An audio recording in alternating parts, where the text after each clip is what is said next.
Еңбек адамына қашанда құрмет ерек. Мемлекет басшысы Қасым-Жомарт Тоқаевтың өзі үнемі еңбек адамын қадірлеуге шақырады. Сондай кәсібіне адал жанның бірі руда қопарып мыс балқытқан жезқазғанда тұрады. 40 жылға жуық өмірін Қазақмыс корпорациясына қарасты өндіріс ошағында арнаған Әбдірашит Доспанов жайлы келесі бейнематериалда.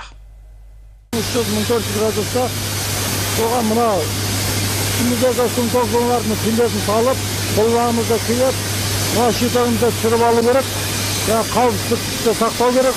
Балқыту цехында қауіпсіздік ережесін сақтау міндет, айнала төніп тұрған қатер. Ауысым бригадирі Әбдірашит Доспанов жоспарды орындауы керек. Сондай қарамағындағы 12 жігіттің отбасы ошаққасына аман-есен оралуын қадағалайды. Мыс балқыту зауытында тер төккен 38 жылда аға балқытушының кезекшілігінде бірде-бір жазатайым оқиға орын алмапты.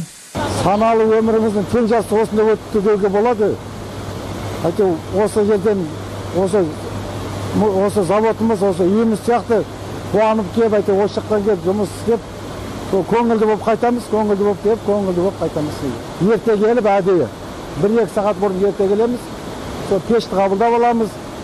Ақау жерлерім болса, соны қайттан жөндетіп, ванна қанша, не іштеніміз қанша, қылағымыз қанша, соның бәрін өлшеп, ол тексеріп аламыз, сосын жұмысты береміз балаларға. Әбдірашит Доспанов талай шәкірт тәрбиелеген білікті маман, аға буынға сыйлы әріптес, жастарға өнегелі ұстаз. 1-ші, 2-ші, 3-ші дәрежелі еңбек даңқы медалінің иегері. Мыс балқыту зауыты тарихында еңбек даңқы кавалер атағына ие болған алғашқы металлург. Біз ең алғаш жас болып келген кезде осы кісінің көрсетумен, ақылмен үйрендік. Бас кезінде әрине қорқыныш болады, қанша деген отпен арпалыс жұмыс оңай емес.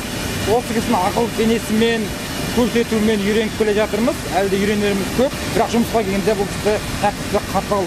Әбдірашит Қойшыбекұлы металлургтер әулетінен шыққан. Әке жолын қуған жанұяның 10 өкілі бүгінде Қазақмыс корпорациясына тиесілі кәсіпорындарда еңбек етуде. Металлургия саласындағы жалпы еңбек өтілі 400 жылдан асатын Доспановтар биыл республикалық мерейлі отбасы байқауының жеңімпазы атанды. Енді Әбдірашит мен бала кезімде танимын.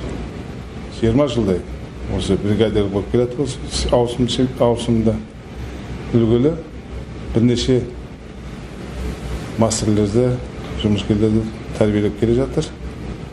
Алға табы бригада.